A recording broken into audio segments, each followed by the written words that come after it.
Okay, I'm going to show the first step of this tiny gatefold book that I'm making from 2 cuts of the tiny book die from the 22-point chipboard.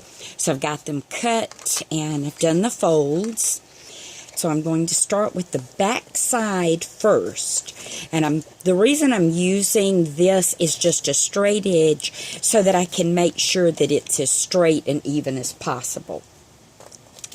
Then I'm going to take just a thin piece of cardstock. This is like a 65-pound weight. And all this is going to bind my 2 sections together so that I can then join them together with the chipboard on the inside. So I put that there. Then I have my piece of chipboard cut that's going to be the exact same height, and it's going to rest in between the 2 score lines here.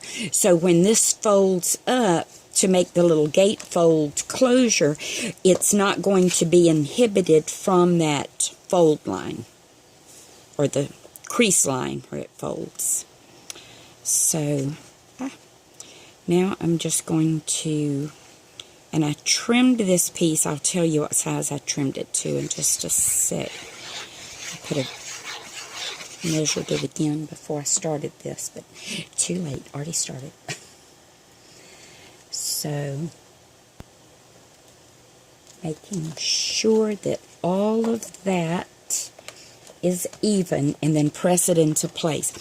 So the piece that I cut to fit in between is 4.5 inches plus a 1/16 of an inch. Then the height is the 3 inches because that's what the height of the book is. Then that's going to be the inside as far as the base part of the book on the inside. Now for the outside, you can finish this off one of 2 ways.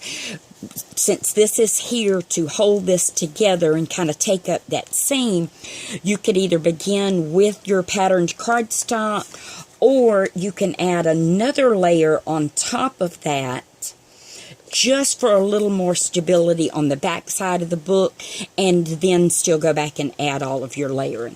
And so that's what I'm going to do. And this piece, let's see, I think the measurement might have been a tad different on it. This one is cut, no, it's the same, 4.5 plus a 1/16. So that way it gives you, it goes from score line to score line, or crease line to crease line, depending on your terminology. So let's push that back up there just so it'll hold it in place. And then you'll notice the piece rests right between,